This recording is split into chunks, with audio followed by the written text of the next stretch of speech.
বিধানসভায় অবশেষে ওবিসির বিল পাশ হয়ে গেল। তৃণমূল আমলে যে বিল ছিল তা মোটামুটি মুছে দেওয়া হলো, হাইকোর্ট রায় দিয়েছিল, তার উপরে বেস করে নতুন ওবিসি বিল পাশ হলো এবং সেটা পরবর্তীকালে জানা যাবে যে আসলে কি হচ্ছে না হচ্ছে, তার জন্য একটা টিমও গঠন করা হয়েছে। এর মাঝে দ্বিতীয় প্রসঙ্গ হচ্ছে যে 51টা আইআইটি বেসরকারিকরণ হয়ে যাচ্ছে, যেটা নিয়ে চতুর্দিকে একটা উদ্বেগের জায়গা রয়েছে। এই পরিস্থিতিতে যখন রাজ্যে পালাবদল হয়েছে সেই সময় আজকে পেয়ে গেছি আফরিন বেগমকে।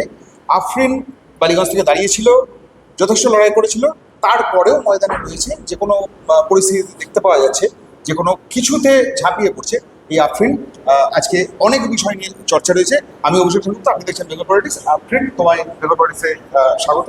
আপনি এই ওবিসি যে বিলটা যেটা পাস হলো, যেটা বেসিক্যালি হওয়ারই ছিল আর কি, যে পরিস্থিতি ছিল, এটা নিয়ে তোমার প্রাথমিক প্রতিক্রিয়া কি? দেখুন, এই ক্ষেত্রে আমার এটাই বলার যে 2011 সালের পর যেভাবে নিয়ম না মেনে বিভিন্ন ক্ষেত্রে ওবিসির প্রচুর দুর্নীতি করা হয়েছিল, আগের সরকার যেটা করেছিল সেটার দরুন সেই সরকার থাকাকালীনই একটা সমস্যা আমরা দেখতে পেয়েছিলাম যে বহু ওবিসি সার্টিফিকেটকে বাতিল করে দেওয়া হয়েছিল। কিন্তু আমরা বলতে চাই যে তার আগে বামফ্রন্ট সরকারের সময় বহু ক্ষেত্রে বহু নিয়ম মেনে সেই নির্দিষ্ট অঞ্চলের সেইখানকার পরিস্থিতি অনুযায়ী তফসিলি জাতি উপজাতি ঠিক করা হয়েছিল, ওবিসি এ এবং ওবিসি বি তে ভাগ করা হয়েছিল। বহু ক্ষেত্রে বহুজন সংরক্ষণ পেয়েছিলেন এবং তার পরবর্তীতে আমরা দেখছি যে বিজেপি সরকারের আমলে সেটাকে সম্পূর্ণ ভেঙে তছনছ করে দিয়ে মূলত যারা হচ্ছে যে মুসলিম সম্প্রদায়, তাদের যে 17% সংরক্ষণ ছিল সেই সংরক্ষণটাকে একদম কমিয়ে এনে 7%ই করে আনা হয়েছে। ফলে এই যে তাদের সম্পূর্ণ সংরক্ষণকে বাতিল করে দেওয়া, বহু ক্ষেত্রে এটা হতেই পারে যে তাদের অধিকার ছিল এই ওবিসিটা। বিজেপির তরফ থেকে দাবি করা হচ্ছে যে বেসিক্যালি ভোট ব্যাংক বাড়ানোর জন্য এটা করা হয়েছিল, মানে সংখ্যালঘু দূষণের জন্য এই ব্যাপারটা করা হয়েছিল। দেখুন, সেই ক্ষেত্রে তো প্রচুর নিয়ম রয়েছে, সেই নিয়ম মেনে সেই সংরক্ষণ দেওয়া সম্ভব। আমাদের সবসময় হচ্ছে যে সেই অঞ্চলের টাইটেলের ওপর ভিত্তি করে না হলেও সেই অঞ্চলের পিছিয়ে পড়া মানুষ, সেটার ভিত্তিতেও তপশিলি জাতি উপজাতিকে সেইখানে চিহ্নিতকরণ করা হয়েছিল। ফলে বিজেপি যে ধরনের কথা বলে তারা হচ্ছে যে একটা নির্দিষ্ট সম্প্রদায়কে নির্দিষ্ট কিছু অধিকার থেকে বঞ্চিত করছে, সেইটা একদমই গ্রহণযোগ্য নয়। ওবিসি সার্টিফিকেটের কারণে বহু ছাত্রছাত্রী বহু জায়গায় অ্যাডমিশন পেত, বহু জায়গায় তারা চাকরি পেত, সেই জিনিসটা সম্পূর্ণ তাদের থেকে কেড়ে নেওয়া হচ্ছে এবং আজকে সেটার ওপর শিলমোহর দেওয়া হয়। ফলে সেইটার বিরুদ্ধে যদি লড়াই করা সম্ভব, যেভাবে লড়াই করা যায় সেভাবে আমরা আন্দোলন লড়াই চালাবো।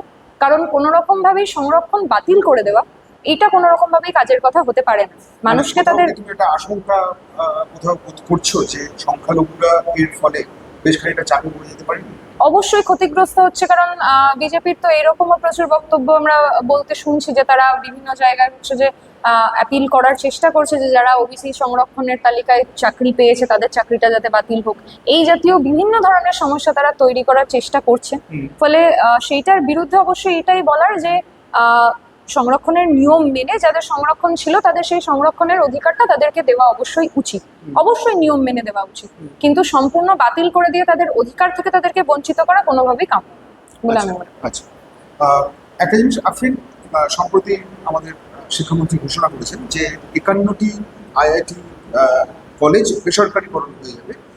এটা নিয়ে তোমার, মানে তুমি নিজে স্কলার, তুমি রিসার্চ করছো, তুমি পড়াশোনার সঙ্গে ভেরি মাচ কানেক্টেড রয়েছে, এই পরিস্থিতিতে যখন এরকম কিছু ঘটে কতটা তোমাদের মতন ছাত্রছাত্রীদের আশঙ্কা তৈরি হয়? শুধু আশঙ্কা নয়, তারা একদম সমুদ্রে, মাঝ সমুদ্রে তাদেরকে এক প্রকার ফেলে দেওয়া হয়। 2014 সালের পরবর্তী সময়ে যখন আমাদের কেন্দ্রে যখন বিজেপি সরকার এসেছিল, আমরা দেখেছি তারা কিরকম ভাবে একের পর একটা যে ফেলোশিপ, স্কলারশিপ, সেগুলোকে বন্ধ করেছে। একই সাথে হচ্ছে যে তারা শিক্ষাকে যেমন বেসরকারিকরণ করার চেষ্টা করেছে, ঠিক একই রকম ভাবে বহু সরকারি সংস্থাকে তারা বেসরকারি সংস্থার হাতে তুলে দিয়েছে।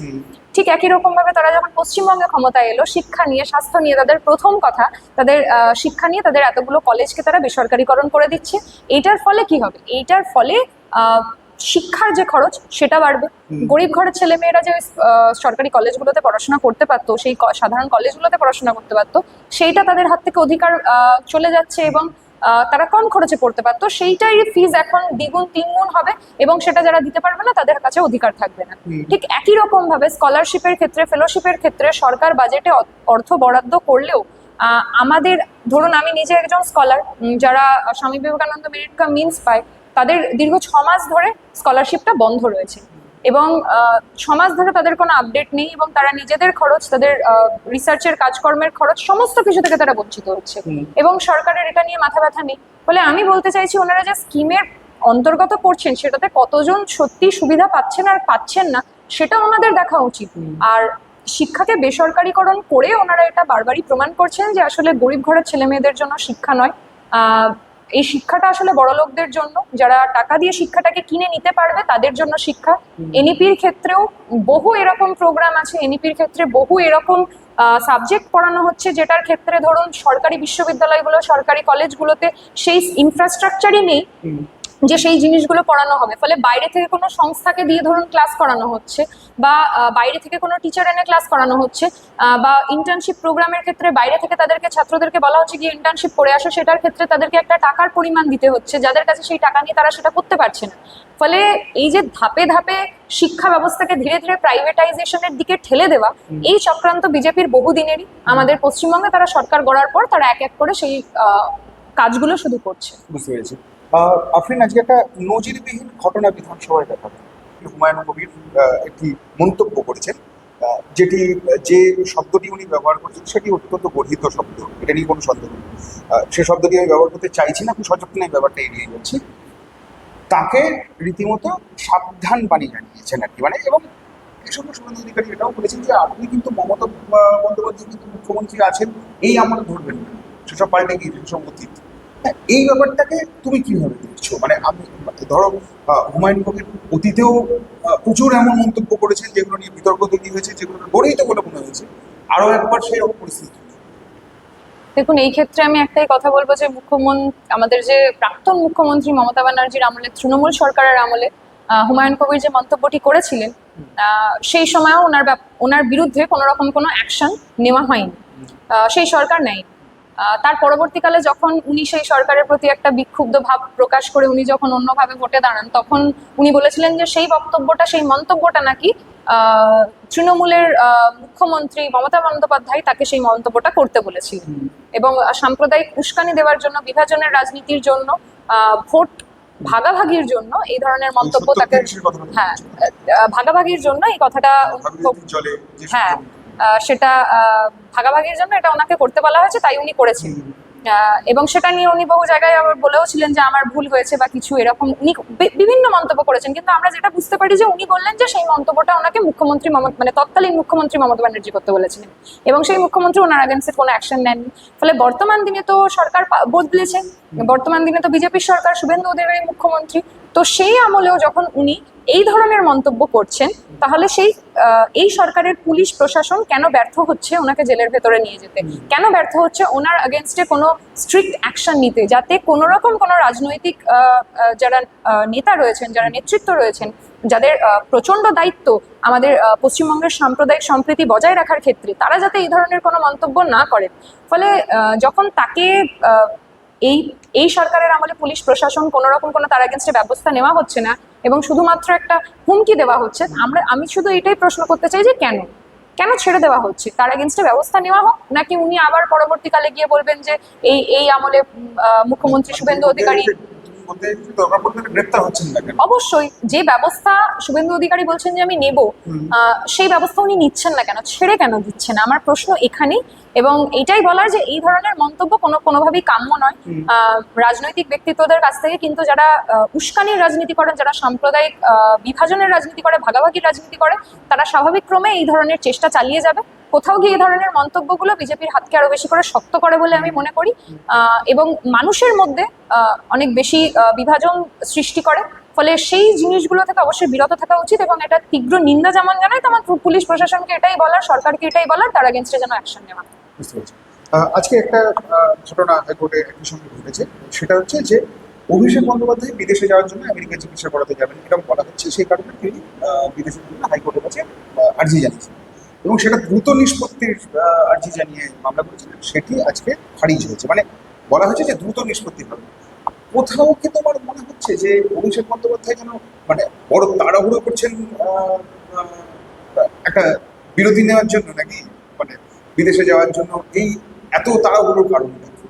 দেখুন, এই ক্ষেত্রে আমার একটাই বক্তব্য যে অভিষেক বন্দ্যোপাধ্যায় কি নিয়ে তাড়াহুড়ো করছেন, কেন বিরতি নিতে চাইছেন বা উনি কোথাও চলে যেতে চাইছেন কিনা, সেইটার থেকেও বেশি গুরুত্বপূর্ণ যে ওনাদের এত বছর ধরে, গত 15 বছর ধরে ওনাদের একটা দল চললো, সেটা পরবর্তী দিনে এখন যদি আমি বলি যে দুর্দিন, ওনারা তো এতগুলো এমএলএ জিতেছিলেন, তো ওনারা কেন মানুষের কোনো রকম কোনো দাবি দাওয়া নিয়ে রাস্তায় নেই? ওনারা কেন শুধুমাত্র নিজেদের বক্তব্য নিয়ে বিভিন্ন সময়ে ওনাদেরকে নিউজ মিডিয়ায় দেখা যাচ্ছে? আমি এটাই বলতে চাইবো যে মানুষ তো ওনাদের উপর ভরসা করেছিল, তাহলে ওনারা তাদের জন্য কি করেছেন? একটা দুটো না, তিনটে টার্ম ভরসা করেছে। ফলে সেই 3টে টার্ম ভরসা করার পরেও যখন সরকারের পালাবদল হলো, তখনই ওনাদেরকে কেন শুধুমাত্র নিজেদের কাজকর্ম করতে দেখা যাচ্ছে, নিজেদের বক্তব্য রাখতে দেখা যাচ্ছে? সাধারণ মানুষ যখন ক্ষতিগ্রস্ত হচ্ছে, হকার যখন উচ্ছেদ করা হচ্ছে, তাদের দোকানপাট ভাঙা হচ্ছে, ঘরবাড়ি ভাঙা হচ্ছে, গরিব মানুষের ওপর অত্যাচার করা হচ্ছে, একাধিক জায়গায় ধর্মীয় উস্কানি দিয়ে বিভিন্ন মানুষের ওপর অত্যাচার করা হচ্ছে, সেই জায়গায় কেন এই নেতারা নেই? ফলে যেই নেতারা মানুষের পাশে থাকে না, আমার মনে হয় তাদের ব্যক্তিগত জীবনে তারা কি করলেন সেটা নিয়ে খুব একটা আলোচ্য বিষয় না হওয়াই উচিত। ওই ওবিসি বিল পাশ করানোর সময় ভোটাভুটি হয়েছে এবং তাতে দেখা গেছে ঋতব্রত বন্দ্যোপাধ্যায়ের নেতৃত্বে বেশ কিছু বিধায়ক বিধানসভা ছেড়ে বেরিয়ে গিয়েছে। আমার প্রশ্ন হচ্ছে যে কোথাও কি তোমার মনে হয়, মানে তুমি রাজনীতিতে রয়েছো কৃষ্ণগঞ্জে, তোমার একটা ভোটে লড়ার অভিজ্ঞতা রয়েছে, তুমি রাজনৈতিক পরিস্থিতি বোঝো বা কতটা স্পর্শকাতর কোন এরিয়া সেগুলো সম্পর্কে তোমার আইডিয়া রয়েছে, এই সিচুয়েশনে তোমার কি কোথাও মনে হচ্ছে যে ঋতব্রত বন্দ্যোপাধ্যায়কে বিরোধী দলনেতা হিসেবে কতটা গ্রহণযোগ্য তোমার কাছে, কতটা নিতে পারছো আম জনতা হিসেবে যদি তুমি জিজ্ঞেস করো? দেখুন, আম জনতা হিসেবে আমাকে নিতে বললে তো আমি ওনাকে বিরোধী দলনেতা হিসেবে ওনার কোনো রকম কোনো দায়িত্ব পালন করতে দেখছি না। ধরুন, বিধানসভা ছেড়ে বেরিয়ে যাওয়া, এই ক্ষেত্রে ওনাদের তো মতামত দেওয়ার একটা জায়গা ছিল। সেই মতামতটা না জানিয়ে যদি বিধানসভা ছেড়ে, যাদেরকে আমরা ভোট দিয়েছি, তারা যদি ছেড়ে বেরিয়ে যায়, তাহলে আমাদের লাভটা কোথায় হলো? সাধারণ জনগণের লাভটা কোথায় হলো? যে কারণে ওনাদেরকে পাঠানো হয়েছিল। বিজেপি সরকারের আমলে বিভিন্ন জায়গায় আমরা এমপিদের ক্ষেত্রেও দেখেছি, যখনই কোনো গুরুত্বপূর্ণ বিল পাশ করানোর থাকতো, আমরা দেখেছি তৃণমূলের যে এমপিরা রয়েছেন তারা হচ্ছে যে প্রতিবাদের নাম করে সেখান থেকে বেরিয়ে আসতেন। আমার বক্তব্য, প্রতিবাদের নাম করে অবশ্যই বেরিয়ে আসুন, তার আগে তাদের ভোটটা দিন। যে তারা বিরুদ্ধে বলছেন, তারা সত্যি যদি বিরোধী দলনেতা হলেন, তাহলে তারা এটার বিরুদ্ধে অবশ্যই মত প্রকাশ করতেন। তারা সেই ওবিসি সংরক্ষণ থেকে যাদেরকে বাতিল করা হচ্ছে, যাদের সত্যি সত্যি ওবিসি সংরক্ষণের প্রয়োজনীয়তা ছিল, যাদের অধিকার ছিল, তাদের পক্ষে তারা যদি ভোটটা আজকে দিতেন, তাহলে বোধহয় যারা ওনাদেরকে ভোটটা দিয়ে জিতিয়েছিল তাদের হয়তো কাজটা হতো। প্রতিবাদী হিসেবে বোধহয় রেজিস্টার করা যাবে। হ্যাঁ, ফলে ওনারা যেহেতু নিজেদেরকে প্রতিবাদী বলে দাবি করছেন, ওনারা ঠিক সরকারের এগেনস্টে ঠিক কোন প্রতিবাদটা করছেন সেই প্রশ্নটা আমার কাছে মানে আমার ওনাদের কাছে রইল। এবং মানুষ যাদেরকে ভোট দিয়েছেন তাদেরকে আসলে বিধানসভায় পাঠিয়েছেন মানুষের জন্য কথা বলার জন্য। ওখানে গিয়ে ভোট না দিয়ে বেরিয়ে আসাটাকে প্রতিবাদ করার সামিল হওয়া বলে আমি মনে করি না।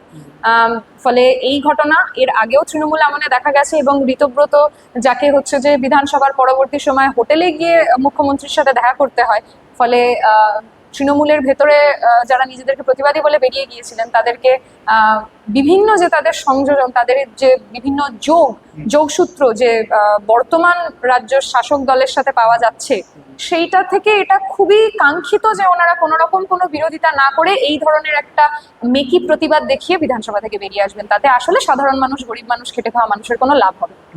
তোমার এলাকার ঘটনা, সেই কারণে জিজ্ঞেস করছি, যদিও এটা নিয়ে বিতর্ক যথেষ্ট হয়েছে এবং বিতর্ক যে মিটে গেছে এটাও বলা যাবে না। সেটা হচ্ছে যে বাক্সাকাশের সুরাবর্দী এভিনিউ নাম হঠাৎ করে বদল হলো, গোপাল মুখার্জির নাম বদল করা। একটা রাস্তাকে হঠাৎ করে এইভাবে নাম বদল, মানে সুরাবর্দী মানে যে কুখ্যাত সুরাবর্দী ভাবা হয়েছিল তাও নয়, এমনকি শিক্ষাবিদ সুরাবর্দী যে তিনি তাও বলা হচ্ছে না, বলা হচ্ছে আসলে তাদের বাবার ক্ষেত্রে আর কি। মানে শিক্ষাবিদ সুরাবর্দী মানে যিনি চ্যান্সেলার, ভাইস চ্যান্সেলার ছিলেন, তার বাবার নামে রাস্তাটা ছিল। তো যদি তাই হয়ে থাকে, তাহলে কোথাও কি তোমার মনে হয় যে ইতিহাস খতিয়ে না দেখে হঠাৎ করে বদল করতে হবে, তাই বদল করা? দেখুন, এই ক্ষেত্রে আমার বক্তব্য খুব স্পষ্ট। বিজেপির আমলে আমরা দেখেছি কেন্দ্রীয় সরকারে বিজেপি আসার পরে একাধিক জায়গার নাম বদল করা হয়েছে, কিন্তু এই ক্ষেত্রে আমি এটাই বলতে চাই, আমি নিজে ওই অঞ্চলের বাসিন্দা। এত বছর ধরে কোনো রকম কোনো সমস্যা হয়নি, তো নামকরণ নিয়ে কারোর কোনো সমস্যা হয়নি।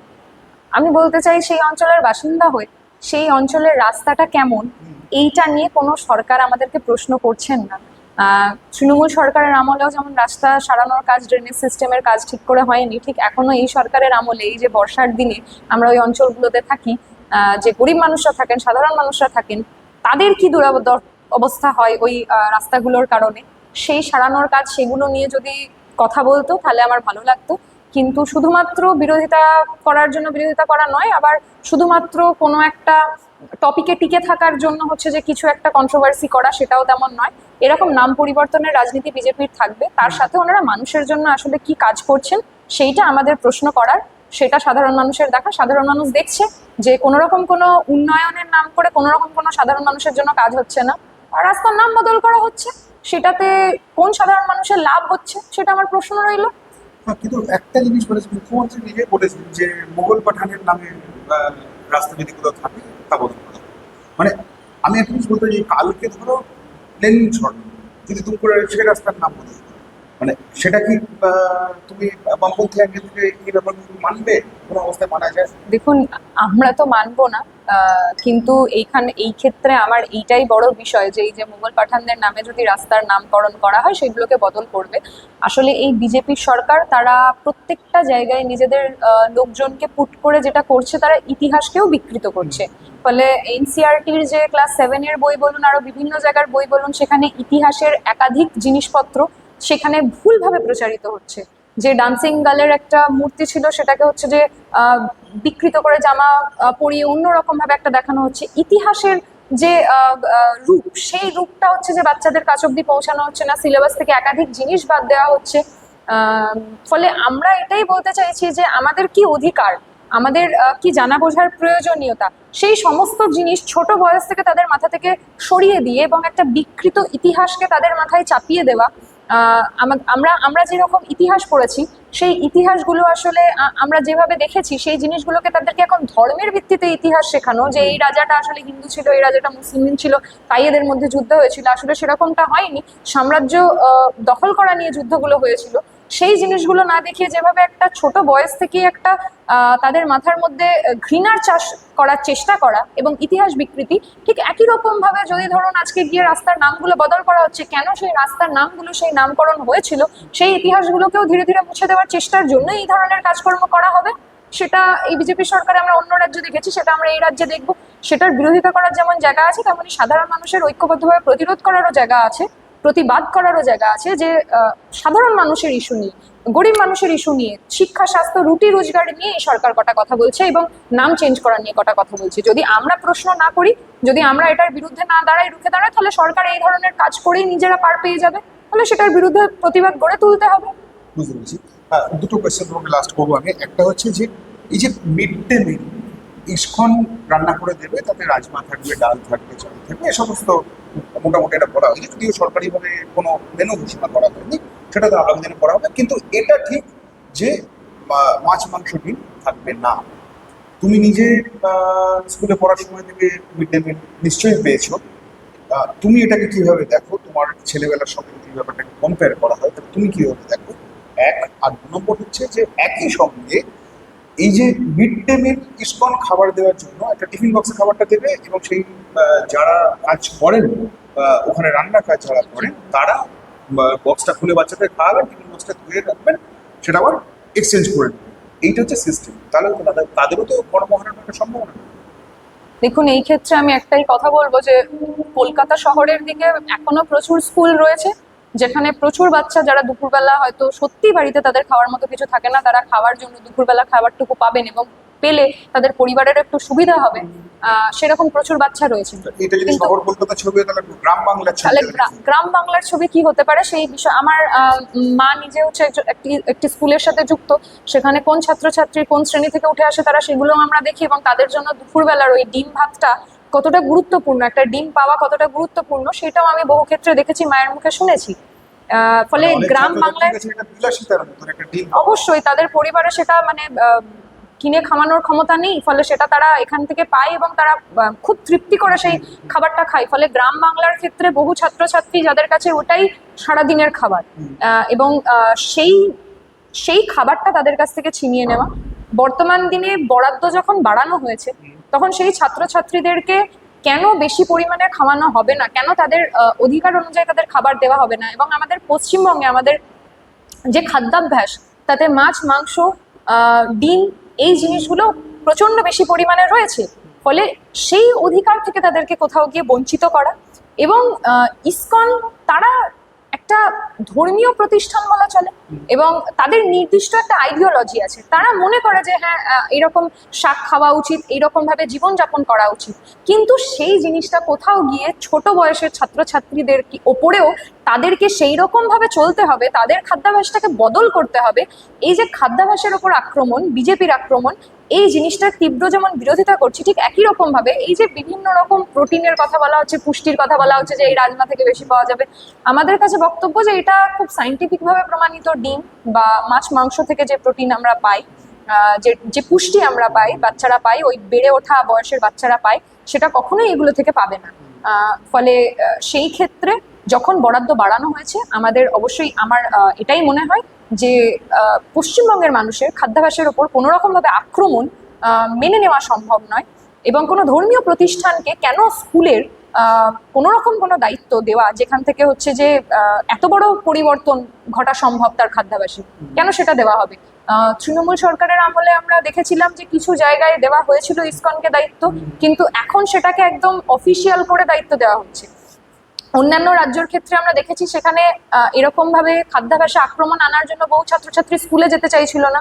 বহু জায়গায় এরকম যে অন্য জায়গায় রান্না হয় সেটা স্কুলে আসে, এটা আসার কারণে বহু ছাত্রছাত্রী অসুস্থ হয়ে পড়েছিল। ফলে এই জাতীয় ঘটনাগুলোকে দেখার পরেও পশ্চিমবঙ্গের মতো একটা রাজ্যে যেখানে মানুষের খাদ্যাভ্যাস ভিন্ন, তাদেরকে জোর করে তাদের উপরে এই ধরনের খাদ্য চাপিয়ে দেওয়া, তাদের ছাত্রছাত্রীদের উপর এটা চাপিয়ে দেওয়া, এটা কোথাও গিয়ে আমরা মনে করি তাদের ওপর আসলে তাদের খাদ্যাভ্যাসকে যেমন আক্রমণ, তাদের বেড়ে ওঠাকেও আসলে আক্রমণ। আচ্ছা, আর ওই ওই ওই পার্টি যে অনেক কর্মহীন, অবশ্যই সেটা তো দেখুন, তাদের যারা এখন মিড ডে মিলের কর্মচারী যারা রয়েছেন, তাদের যে কি হবে সেটা নিয়ে তো সরকার কোনো মুখ খোলেননি। এই ক্ষেত্রে যেমন বলা হয়েছে যে ইসকনই রান্না করবে, তারাই দিয়ে যাবে, ফলে স্বাভাবিকভাবে এনাদের কি হবে সেই দায়িত্বটা তো সরকার এখন নিচ্ছে না। ফলে আগামী দিনে হতেই পারে এনাদেরকে ছাঁটাই করে দেওয়া হলো এবং এনারা আর মাইনে পেলেন না। ফলে এতজন কর্মী যারা নিজেদের হয়তো সংসার চালাতেন এই কাজটা করে, তাদের কর্মী ছাঁটাই হবে, সেটাও কোনো রকম ভাবে মেনে নেওয়া যায় না। ফলে সমস্ত কিছুকে গুরুত্ব দিয়ে সমস্ত ব্যবস্থা যেন কেউ কর্ম না হারায়, একই সাথে যেন কোনো রকম ভাবে পুষ্টি এবং কোনো কিছুর যাতে কোনো রকম ভাবে কোনো রকম সমস্যা না হয়, সেই জিনিসটা যেমন সরকারের দেখা উচিত, তেমন পশ্চিমবঙ্গের খাদ্যাভ্যাসকে কোনোভাবেই আঘাত তার উপর আক্রমণ যেন না আসে, সেটাও যেন দেখা উচিত। থ্যাংক ইউ, ভালো থেকো।